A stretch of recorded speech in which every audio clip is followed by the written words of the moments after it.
Hello' guys, আজি আপোনালোকক দেখাবলৈ লৈছোঁ পাৰ মাংস মই কেনেকৈ বনাওঁ। আৰম্ভণিৰ পৰা একদম শেষলৈকে চাওকচোন মই পাৰকেইটা কেনেকৈ চাফা কৰিছোঁ।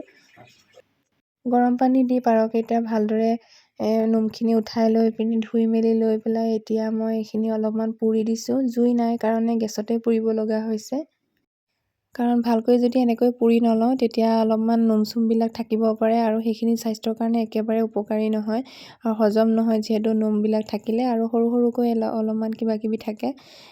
আৰু দেউতা আছে যিহেতু দেউতাই মোক কাটি মেলি দিছে। কটাত মই ইমান এক্সপাৰ্ট নহয়, চাফা চিকুণ কৰি দিয়াত অলপমান ঠিকেই আছোঁ বাৰু, কিন্তু মানে কাটিলে মই খাব নোৱাৰোঁ, সেইবাবে দেউতাই কাটি দিলে।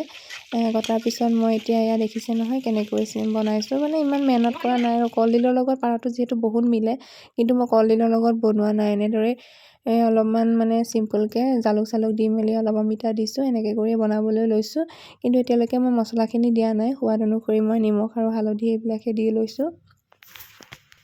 পাৰ মাংস খালে বোলে হিমগ্ল'বিনটো বাঢ়ে, মানে তাত আইৰণটো অলপ বেছি থাকে। যিহেতু মাংসটো অলপ তেজাল হয় যে, সেইবাবে মোক আগৰ পৰা মায়ে হিমগ্ল'বিনটো কম থকাৰ বাবে পাৰ মাংস খুৱায়। তেতিয়াৰ পৰা মানে মই যিটো বস্তুতে মানে ভিটামিন বেছি আছে বুলি কয় বা যিকোনো ধৰণৰ মানে আইৰণ চাইৰণ বেছি আছে বুলি কয়, সেইটো বস্তুৰ প্ৰতি মোৰ অলপ মনটো বেছি মানে আকৃষ্ট হৈ থাকে। সেইবাবে মই অলপমান এনেকুৱা মাংস চাংসবোৰেই বেছিকৈ খাওঁ, লোকেল টাইপৰ। মানে লোকেল টাইপৰ নহয় আৰু লোকেলবিলাকেই খাওঁ। আৰু এই পাৰ দুটা ঘৰৰে হয়, মায়ে পঠাই দিছিলে দেউতাও থকাৰ কাৰণে খাবৰ কাৰণে।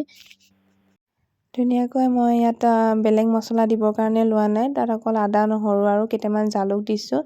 বহুত বেছি মছলা ভাল নালাগে আৰু মই আগতো কৈছোঁ যে মই মছলা একেবাৰে নাখাওঁ, সেইকাৰণে একেবাৰে চিম্পুলকৈ বনাইছোঁ। আৰু যে দেউতাও বেছি মছলা চছলা খাই ভাল নাপায়। আপোনালোকৰ বাৰু কাৰ কাৰ প্ৰিয় পাৰ মাংস? মোৰ কিন্তু বহুত প্ৰিয়, মই কৈছোঁৱে নহয় মোৰ বহুত প্ৰিয়। কিন্তু কলডিলৰ লগত হোৱা হ'লে জুতিটো অলপ বেলেগ হ'ল হয়। যি কি নহওক, মোৰ মাংস ৰেডি হৈ গ'ল। ইমান এটা ভালকৈ মানে বনাব নোৱাৰিলোঁ যদিও এনেই আপোনালোকক মই দেখাইছোঁ কেনেকৈনো বনাওঁ। চবেইতো বেলেগ বেলেগ ধৰণে বনায়। আজিলৈ ভিডিঅ'টোৰ পৰা বিদায় লৈছোঁ, কেনে পালে জনাব।